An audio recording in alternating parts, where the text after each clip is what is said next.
Brandon Prince Nyamaunzi. Brandon.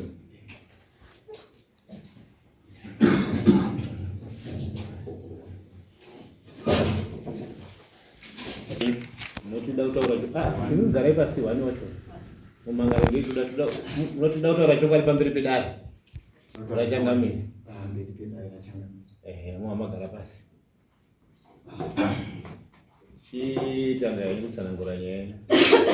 Kamusoro ichangamiri. Musoro imakonde. Wanga uri musi wa 24 June. Ndakarara nemukanzi wangu. Mukadzi akatanga kuti usandibate. Atarisa kusaiti. Akatondisira mugani. Pamberi kuti ndava. Zvakanditambudza kuti mukadzi ari kutarisa kusaita achibva ati usandibate nechikonzero chii. Uri musi wa 24 June. 25 chiri china ndakaenda kunorara kumasowe ini. The very day yandakaenda kunorara kumasowe, mukadzi akatanga kutakura zvinhu pamba. Ameno kwaakashifta zvinhu achienda navo. Atakura zvinhu mumusha medu isusu musha wedu wakakura. Haana munhu akaoneka. Haana munhu akataura kuti ini ndakutakura zvinhu zvida kuenda kumba kwedu. Musi wa 26 iri Friday, handina kunamata kumasowe ini, ndakadzoka pamba remakuseni. Ndikasvikira pamba pambuya wangu, mbuya Nyamaumba natete vari apa. Ndakasvika tete wachibika sadza nematemba. Ndikatombozorora ndiri pamba pambuya. Ndikazoti mbuya ndakuona indi akusvika pamba. Ndasiya mukadzi ari ega, mabasa ekurima nekuchinja maponda munhu anazozvikwanisa. Ndasvika pamba, ndakasvika pamba yangu wa nzvimbo Friday yacho makuseni. Mukadzi atakura monaki, hembe dzake, mabroiler anga atori ne1 week ari 45. Chikafu chemabroiler, chikafu chekudya mumba akabva atuta. Mari yange iri muwaleti $50 akatakura vaenda kumba kwavo. Vandadzoka bheki pamba pana mbuya wangu ina tete. Ndikati muroora wenyu pamba apa hapana. Mamboziwe here kwaenda munhu. Mbuya wangu ina havana kwanisa kuti wauye panapa ndamuzore makumbo nemusana. Saka vatomirwa natete vari apa. Tete vakatoti hatinambosvika pamba penyu apa. Distance iri pamba penyu nepana mbuya apa tinongotoshedzerana mashoko muna chitonzwa. Mbuya natete vakatoti tikuti isusu muroora ari papi? Ari pamba pake apa. Hatina kumboona munhu. Vashayiwa munhu kudaro, wanhu dzakatanga kutoita gadhadi pamba, takatanga kuonesa kuti muroora zvaaenda arohwa here, adzingwa here, haana kubatwa zvakanaka here. Hedimeni vari apa Nyamaumba ava ndiba munhu wangu inini. Ndakasvika pandataura kesi yangu kwavari kushopu. Vakatombonikonivhinza kuda kunondoreva kuti maybe Brandon iwe wari wamukadzi. Mukadzi angoota kuti zvinotibatisa kwenyu. Une zvavaita mukadzi. Ndikati handina zvandaita mukadzi nini baba. Kana muchida nhepaneti muite sei? Mufonere muroora. 26, 27, musi wa 29 takatuma samukuru akaendesa mutete kumba kwavo. Baba Alaksoni Munembe vangadai vauya panapa asi vakundikana kuuya. Tatuma samukuru wakaenda ari Baba Alaksoni naGurupiri, anonzi Credit Gurupiri. Zveshuwa vakasvika pamba paana Felicitas Kimbini. Vasvika pamba vakatumidzirwa mashoko ekuzonzi muroora ngaadzoke mumusha weManyamaumba. Nechikonzero chokuti mabudira aita mumusha nezvinhu zvaatakura achitiza nazvo hatina kumanzwisisa. Ngaauye mumusha atiudze maproblems apa kuti asimuke mumusha nezvinhu zvaatakura. The very day racho Felicitas natete wake mbuya Manyawa vakadzoka naana samukuru vakange vatumwa navo. Vadzoka takaita kakukas meeting pachimusha mukitchen mambuya wangu inini. Muroora uyu akatsanangura achitoti ainini zvemumusha handichadi. Asi inini ndichakupai ndofunga 3 days yekuti ndidzose zvinhu zvandakatakura. Akabvunzwa mareasons ekuti iwe kana uri kuti iwe hauchadi zvemumusha. Wakarohwa here, wakatukwa here, une zvawakaitwa here. Moreover maproblems ako awakutsanangura nhasi, wakambomasheya naye. Baba wangu ari apa. Ndo baba vakatambira muroora. Muroora haazivi baba wangu vari kuBotswana inini, my blood father. Saka baba ava nababa mukuru wangu vari kuBotswana ndo vakatosevha seremoni yacho yese yekupemberera muroora. Saka zvakazoshamisa manje baba kuti nhasi muroora atiza mumusha asina kana munhu umwe chete waakaoneka.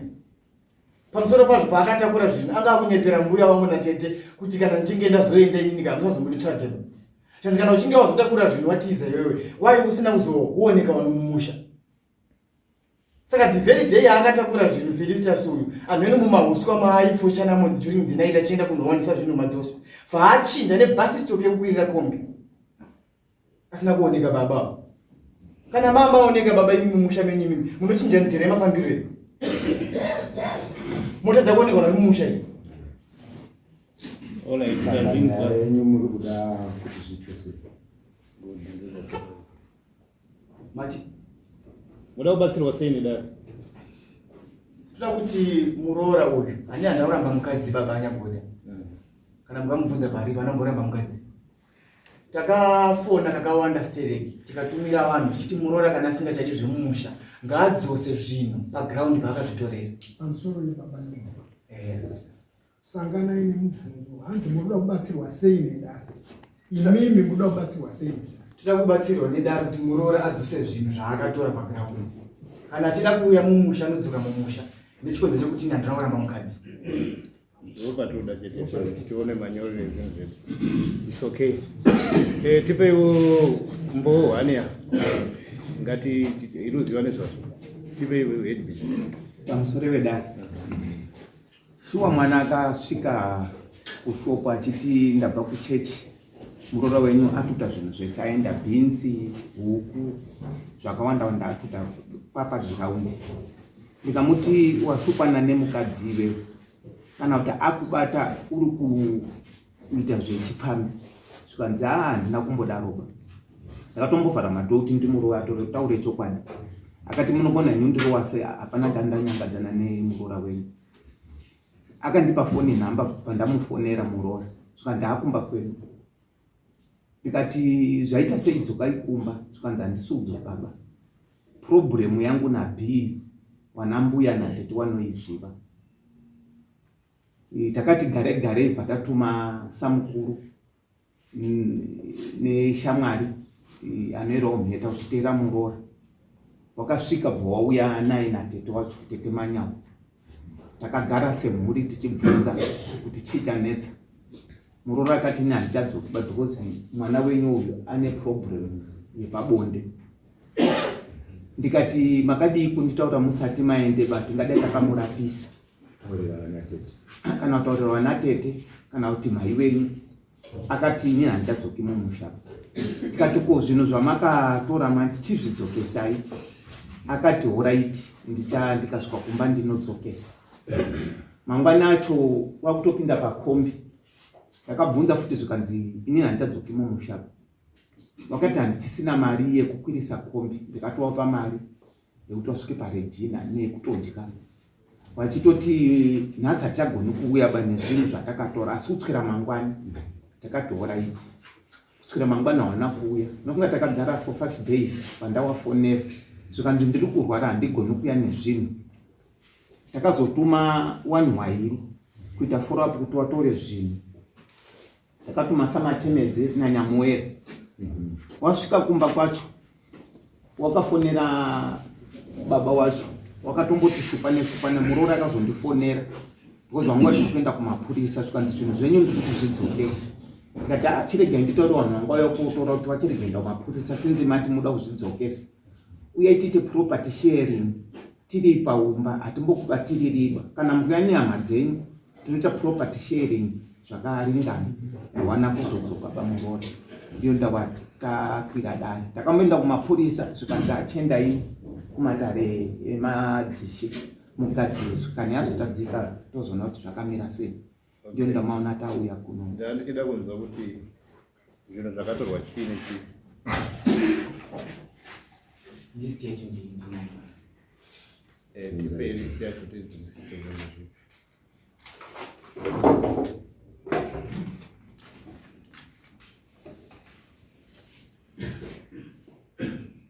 Saka ini baba makagutsikana henyu kuti muroora asununguke kuenda kumba kwavo kana kuti ndiye ari kuda imi muchida henyu kuti dai muroora agara pamba. Tatoti muroora agara pamba. Kana iye shamwari yangu ndakaifonera kuti kuno kumba iwana handisizoa kuchanetsa chii. Zvikanzi hauna mvumo yekuti unondifonera baiwe Mupambo. Ndikati ndiri saza wani, nditori shamwari yako, ngatiumbe mwana wadzokera. Ngomere mukadzi ada kutaura ngomere mapa umbo. Tikukumbira kuti mai muti simuke mutida kutaura chokwadi pamberi pedare rachangamira. Kutaura chokwadi pamberi pedare ramama. Taura itinzi. Pamusoro yedu. Pamusoro makurukota, pamusoro vanhu vese vari panapa. Inini ndoda kutaura nyaya yangu zvazvakaita. Ndingati matangira zvakaita ndakaenda kumba ava muna January, musi wa12 January. Gore rinori. Ndakasvika wakanditambira zvakanaka zveshuwa. Tasvika takagara. Inini nemurume uyu kutaura chokwadi. Mumba hatina 2 days tichitaudzana zvinhu zvakanaka. Day nhasi tina chisekedza. Mangwana hapana kutaura nomwe. Anotsamwa zvokuti hautange mumba kuti mubate chaiko. Zvari kutaura kuti ndakaisa pilo pakati kunyepa mama. Ipapo kunyepa. Handina kuisa pilo pakati. Iye ndiye akatotanga nyaya iyoyo yekuti anoti mubhedha wakadai anorara kumapeto. Pawiki kuti usangane naye unenge watonetsana naye. Mama, ndiri mwana mudiki. Nyaya iyi ndakashaya wekuudza, wandakakwanisa kuudza, ndakatokwira bhazi ndikamunyepera kuti ndikudza tengesa idzi. Ndiri kunotenga magasi stovu ndainoudza sisi wangu. Mbuya Nyamahumba iwawo ndakaudza wakandiudza kuti nyaya yemubhedroom ndakatadza kuita, handikwanise kuitaura nabhuyo. Achiti aigara achindirova mambo ndakasvika kuenda kurapwa kuRegina. Inini paakandirova mambo akandikwadza. Musi wacho akanditorera mari nezvitupa zvangu akataura kuti takura bhegi rako uende kumba kwenyu netsoka. Kubva kunyatsanga. Mubhedroom mambo ndakamboti pamwe munhu wemweya. Pamwe ndizvo zvaari, pamwe anenge ari panguva yemuteuro. Mambo ndofunga ndikatoti ndakasangana naye pawiki kanenge kari katu. Nhasi mangwana kuswera mangwana kutokudza kuti ugute. Sorry eni mambo ndakutaura zvinhu zvinonyadzisa.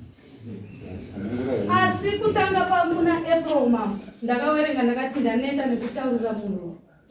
Nekuti ndinorohwa. Ndakati nini regai ndinyarare mambo ndakanyarara. Ndakati regai ndimbosiye. Ndonoti haite here chungu neni. Mambo ndakamusiya 3 months dzakakwana handizivi kusangana naye. Akazotosvika pakutopinda nehembe magumbezi. Ndopa ndakatonyatsoona kuti hakuna kumwe kurambuka kwakunodarika zvakadai. Huku dzari kutaura kuti ndakatuta huku. Zveshuwa pandakadzokera pechi 2 ndakatora huku mambo. Kumaricho ndakaenda pana munhu akandipa mariyo. Ndakaenda kumaricho. Iye akazondibatsira handirambe. Asi paakandibatsira mambo ndakatora huku dzekutanga dzakabuda. Dzikasvika pakuzopedza chikafu mambo. Ndisisina mari yekuti nditenge chikafu. Ndakaona munhu akanditi cheka huku dzako ndiise mufiriji. Mambo ndakatanga kumapasti 6 kumazuva rodoka kusurota huku ndega. Huku 21. Iye akatiudza kuti hazvisi mandiko. Ndikarara kumapasti 3 makuseni. Akandiudza kuti kana ukadya mari yacho handina kana basa nayo. Saka mambo inini ndatadza kugara nenyaya yekurohwa. Nenyaya yekutizwa mubhedroom. Mambo mubhedroom akazototiza. Zvokuti mwana watete wadai anga aripo aindipupurira ndakamudedza kuti uya uone muwadrobe.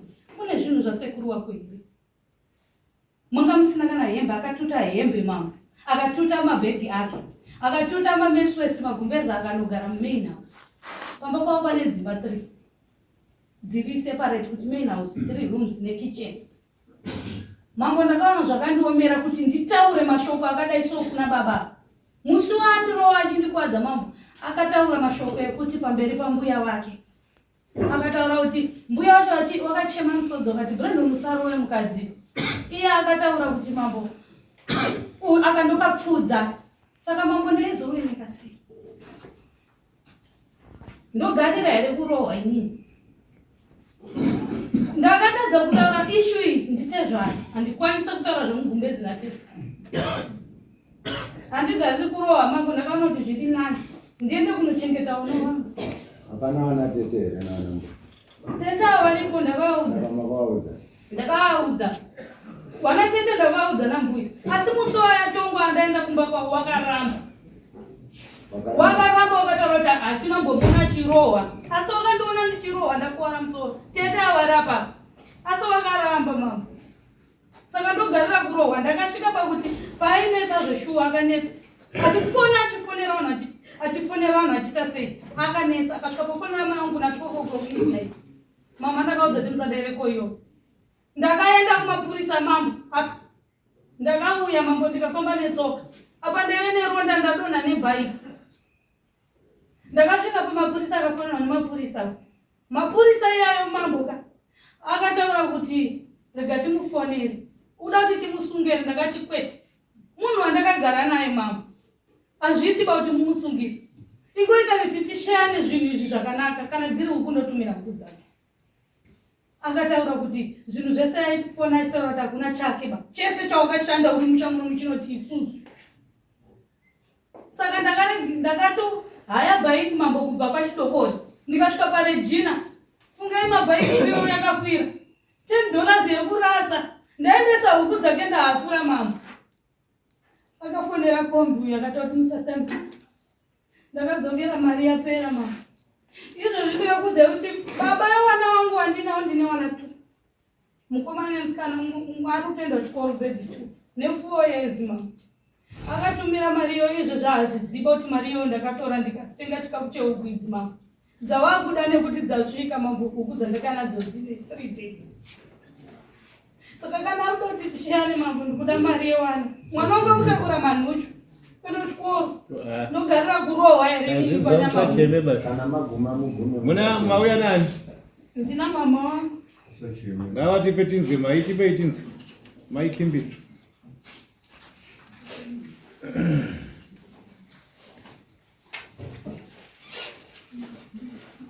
Maikimbi ni walipo?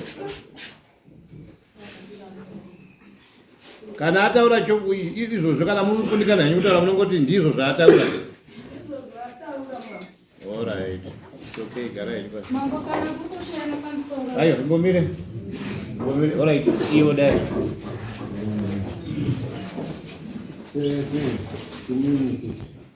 Kuona kuti zvamataura zvose kazvi. Kasi imini pamakashungurudzwa nemurume mukagarisana madare nababa mukatadza kutaurira baba chokwadi renyu.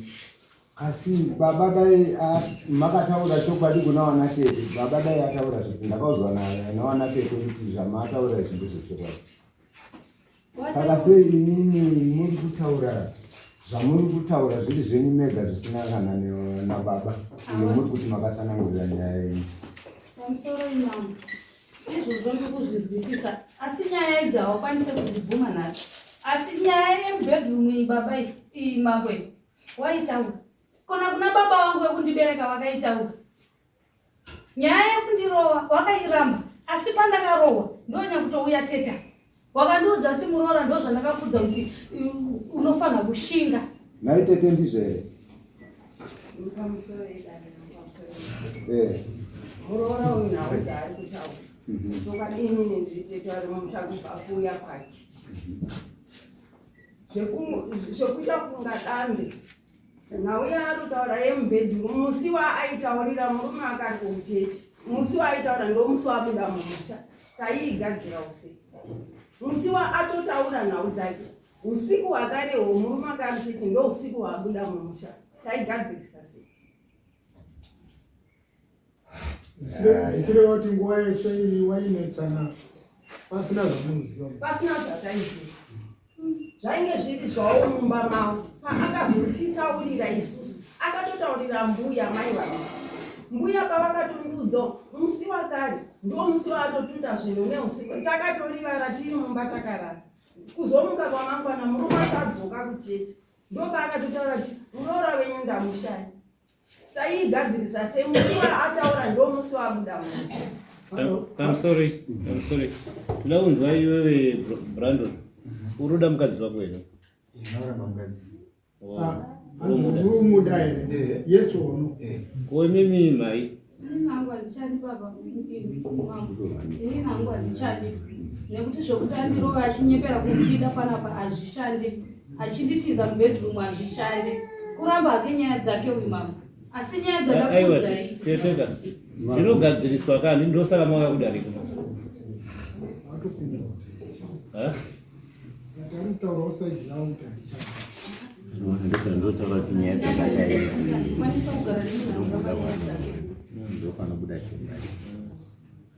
Ndofana membudzi vanokuda kugara patinotadza kuti ani mawana ndo nyaya dzandotaura kuti nyaya dzakadai idzi dzinomboda hadzo 1 on 1. Chokwadi chinonyatsobuda. Kana nemi akabvume kuti zvechokwadi ndedambudzo pakazara vake. Zviti. Ndaitaura hangu kuti nyaya dzemukadzi nemurume ndo dzanguda kutaura nadzo 1 on 1. Ndinawo wari 2 inini wechipiri chokwadi chinyatsobuda pakati pewana. Saka chimbosumuka here. Togboita imwe nyaya chataura nini.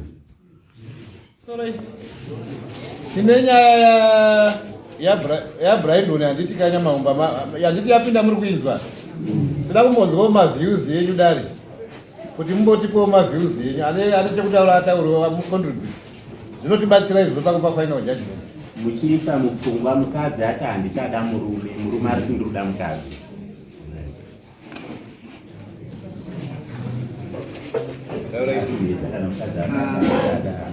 Ndiriboona senge vanhu vacho vanohwandirana.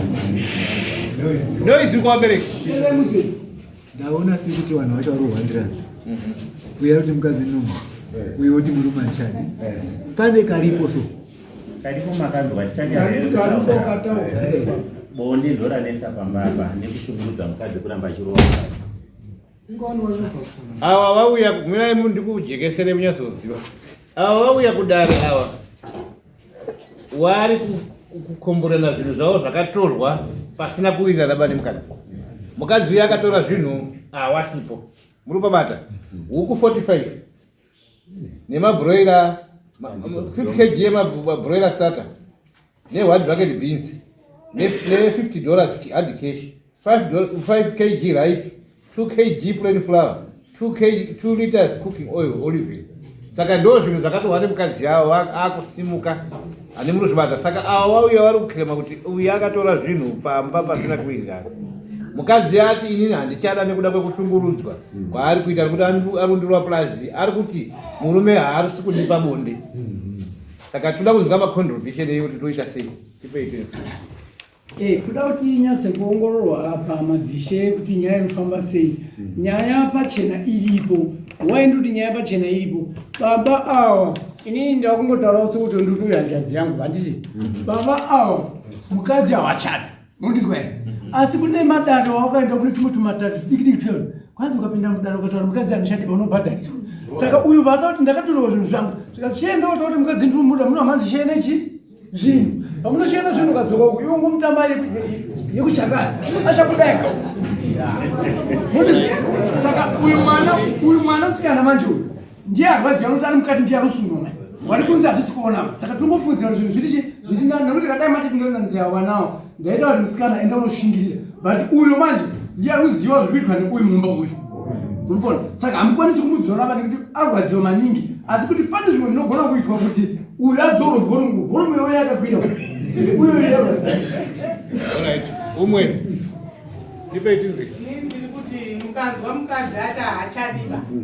Haachadiba zvinhu mazuva zvichada kumanikidza. Zviri nane kuti mutarise nyaya yacho muona kuti inogona kugadziswa zvipi. Kana vati vanoshayana kana kuti vanoita sei vaite zvinhu. Asi rudo harumanikidza. Ndo zvamunoti tiri kuti mutibatsirewo. Ndinzwe zvamuri kufungawo pazvinhu zvakatorwa. Zvakatorwa izvi. Zvinoenderana nekushanda iye kwakaenda ari mushawani. Umutama wake akashandawo zvakadini. Kana ndiane vana Hawana mwana ba uyanga ni wana wake kumba. Wana wake wasili wewe mbao. Wanongodimburira na wakadiki. Right, tuda contribution imwe. Uko kumashule hapana elimu. Bamsore kumashule. Ive misanya maumba ndike. Tuda wa mwanu. Tipati ndo sakata ndike. Ndio kuzamu toka garase kungo yakadi. All right.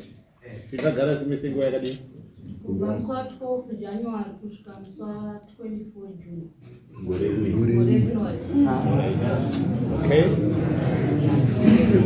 Pamusoro Joyce. Hapo sachikunguru. Maonere ndokuita hangu mabaina wekuti vanhu yesi mukanga wakana asi pane nyaya yekuti wayama miishe nekugara kwavo kwakaita padhuze maningi nekuti havana kuberekerana mhani tu padhuze pakanyanya kuti vanonga ubvaurora saka nyaya yavo yakambogarwa pasi yedokana kwavo kana takapotanga nekutakura zvinhu vahaini. Ko mamunofunga sei nezvinhu zvakataura zvakatorwa izvi? Kana period iripo nemagarisana navo vakaita iwo waifana kuonesana uyo asati atora zvinhu pade kuti havana mwana havana kunge vari pastate yekuti asvike pakutakura zvinhu vachienda nazvo. Saka imi munoti panzvimbo ipo madhamu vanofanira kutaurira nemukadzi wakachidzisana mukadzi uyo anokuwirira nemurume wake kuti vanokawirisa zvinhu zvavo vakashanda wani pani.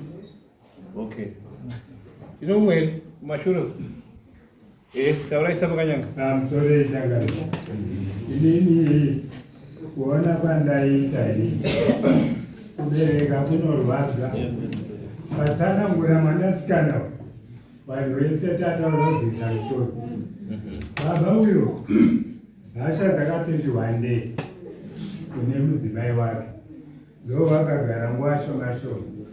Patanzwa mwanasikana uyu ari kutsanangura ndokuti kuti baba vakatokangana kuti mudzimai vakada. Okay. Hasha dzakada kuti wandei. Pamusoro imbozisei. Tatida kuziva kuti huku idzi dzakatengwa nani? Huku idzi mambo pamusoro huku idzi takabatsirana zveshuwa kuenda kumaricho. Muri waini? Takatenga tese huku idzi. Dzadziri 45 nekuda kwekuti pasina mushonga mambo. Huku idzi dzasara 41 nekufa dzina mushonga. Dzasina futi chikafu chechitu. Handiti dzinodya starter grow and finish. Dzadzisina chikafu dzadzine 51 kg 50 kg 1 yestarter chete. Huku idzi ndakadzitora zveshuwa nekuti imari yandakashanda. Takabatsirana hongu pandakaenda kumapurisa mambo mupurisa akamufonera akati munhu uyu apa nekuti hamuna mwana handina mimba handina mwana naye zveshuwa wakati munofanira kuita property sharing. Ndakazosvika pakutaura nababa zveshuwa zvawataura kuti wakamboda kuti tiite property sharing wachitaura kuti uya kuno kumba kwandakabva uku. Ndikati ikoko handikwanisa kuti ndiendega anozomirira mashoko amuchataura ikoko ndiani. Iye akafonera tete akati mukauya kunoku mune muri stupid musauye kunoku musiye auye nazvo ega ende akauya kunoku hakuna chaari kuwana. Murikuona mambo ndosaka ndakataura kuti kana kuri kusungisa ngawasungisa. Ini dai ndakatoda kusungisa dai akavharirwa izvozvi mambo asi mapurisa ndakataura mbori munhu andakagara naye ngatingoshayana handingamhonesa neti huku tisina basa uku ndinozvishandira ini haana kundiona ndichitanga kuita huku nhasi ndakatomboita dzakadarika 100 pandiri pano chitogara kumba kwedu. Asi akataura kuti hapana chanowana because zvese zvaakaita ari mumusha munomu zvinoti isusu. Bhinzi ndakatakura zveshuwa ndakatoritengeswa ndikawedzera mari yechikafu. Imwe mari yechikafu mambo imari yevana vangu yakatumirwa nababa wavo yechikafu izvozvo akuenda chikora asina chikafu mambo. Saka kana kuri kushayana ndandisina kuramba mapurisa akamufonera akamutaura kuti uri kurambira kuita property sharing. Iye akaramba akabva akakata foni hana kuzodaira kuti mapurisa akati enda kupeace court. Pamusoro horaenda zvinza iwewe uri kuti makashanda sei? Isusu takashanda bamba vambuya tichibatsirana mbuya wangu ini. Tatange kuita bechi yokuze kutanga tikadzitengesa.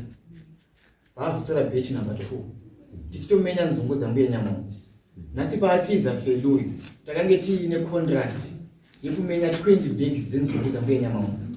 Uye vakatibatsira ne120 nanhasi mbuya wagara uchiclaima mari yavo iyoyo kuti murora haangatizi mumusha nauye nzungu dzisina umenyewadzi adzisiyirani.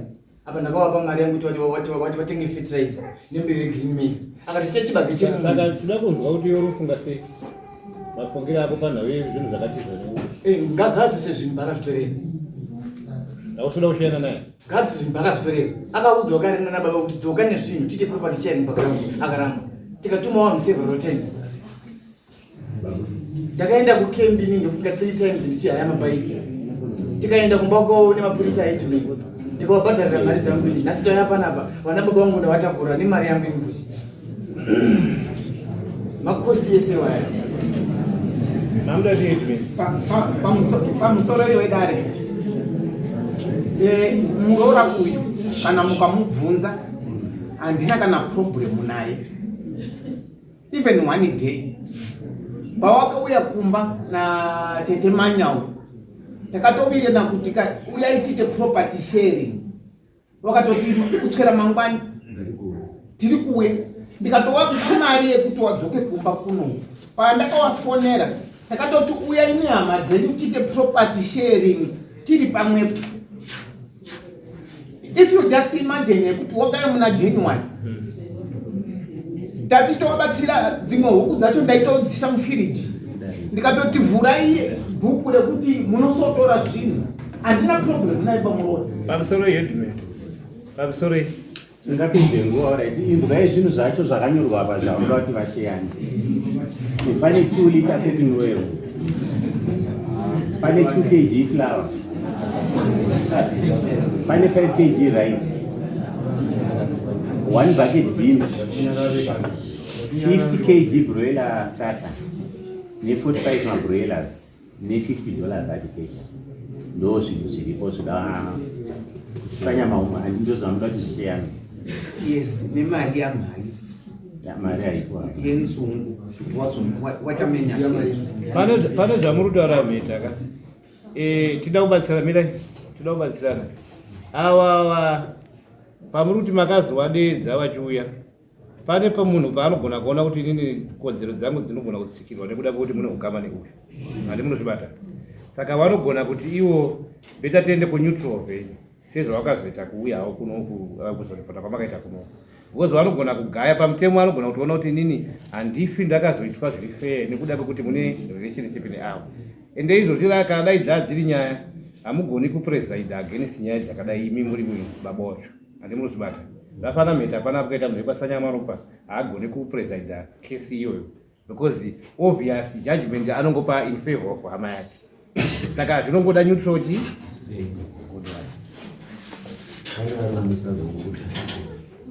ndianuka simdzaitinzi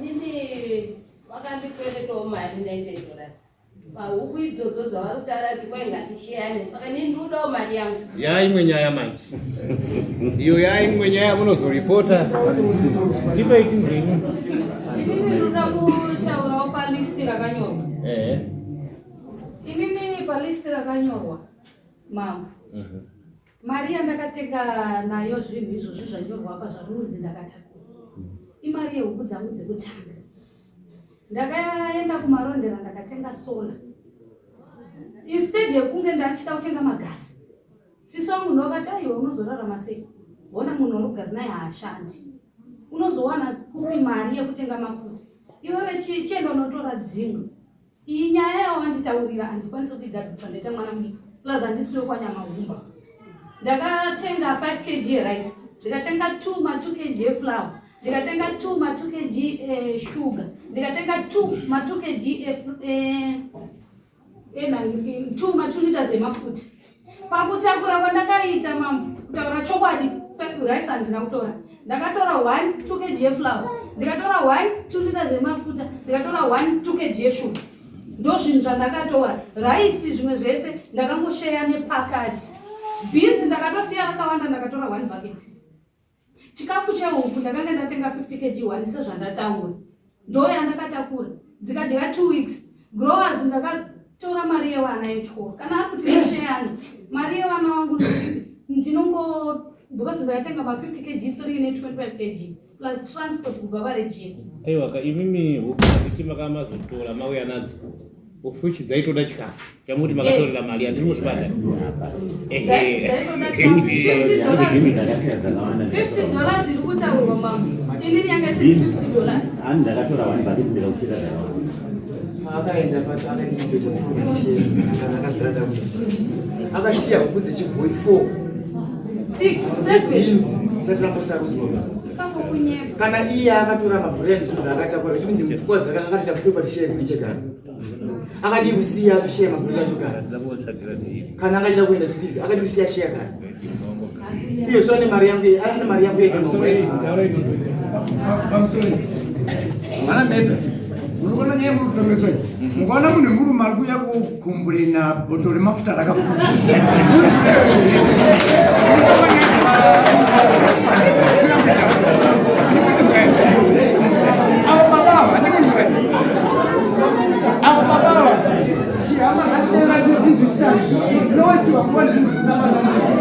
uyaikumbura fulawa ikumbura twakanyirwa ngeti upenga baba ngongo taledzi kuti pahuku handionerere pashoma munizwana imwe zvese zvomamadini mamasakana $50 yautaura daidini handaiitaura bani kuti uyauta ndakazotenga chimwe chikafu chekuti huku dzidini yamutaura zvepahuku uyautanga bvisawo mari yake mwana yechikoro yaakazoenda kuisa so zvichata kubvunza kuti mari yacho kuakata kuti mari yacho 300 huku dzinosvisa 300 munondizwa hazvibudi saka ngaangotaure zvishoma ngaudawo pahuku dare roona kuti ndizvo here zvopera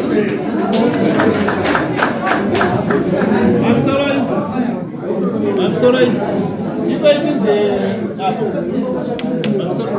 mira aí, eu não vou fazer nada.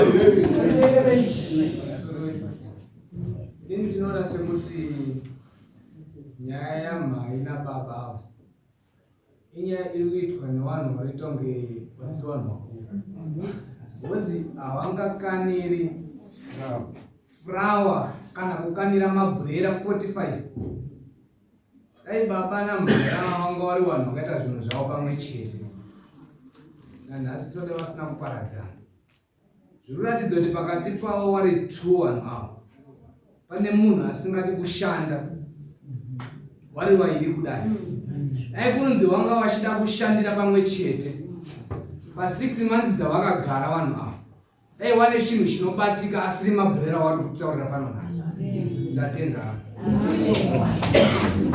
ora tisingaswerere naida kuti timbovhuranawo pfungwa tingazonzi tadzvinyirira mabhurera achazara asara 41 apera kufa ane mawiki asvika atotanga 6 weeks nhasi atotengesera dzichiri diki mama hadzisati kana $5 munhu anoramba oraiti tombodzvinyirira yangu hama munombowo 15 mabhurera zvinhu zviri mafuta shuwa tingatidzorerwa mafuta because kana mukadzi ari mubani raite kubika mambo pamusoro inini pane nyaya ndoda kutaura yawataura iri nyaya yemari yambuya yavari kuisa mukati pamusoro meta kana watopa mutongo watopedza dzimwe nyaya dzauzopindira idzi hadzipapa dai yanga yakanyorwa apa ini ndokuzvira nezvinhu zvakanyorwa ando zvaakilema kuti ndo zvaari kuda mafuta apa ndatocheka ndikati shuwa munhu wemurume wangakilema kuti ndoda mafuta ifulawa raisi saka bhinzi atobva kuti pane zvakasiva zvisina kusaura saka ndatopa mabhuroirawo mochimupa 15 natenda mambo ameno mambo ndinokwanisa here kumupa gupuru isa tirambanise vanhu kwamakatorerana kunoziya kunoenda kunopanana dare rinatirambanise vanhu bai maita basa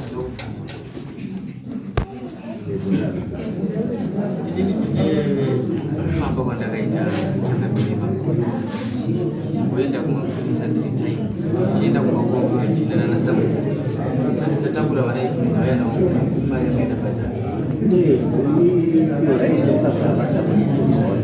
ndakumakosi asiiseende mari ndaita makosi tikaitira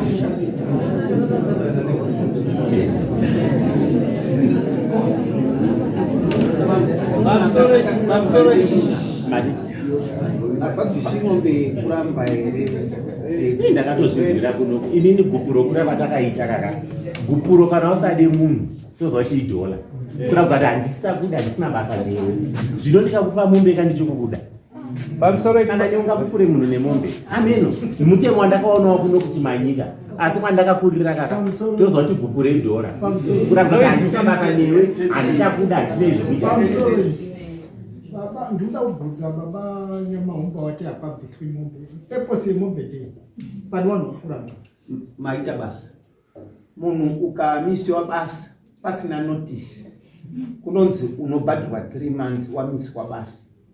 Gupuro kuno kuti nowanzo kuziva kuti munhu akaramba unokupura umu.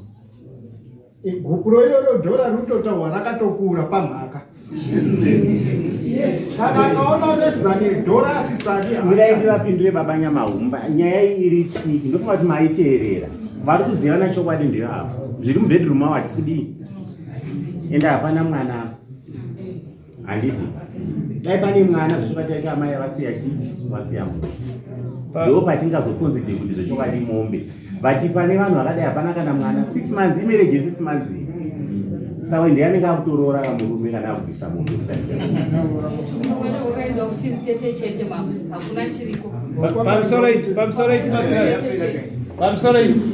Uyu ndanzwa ari kubvunza nhau dzemakosi dzekuti ndakakwira bhazi ndazokwidza vanhu ndadii.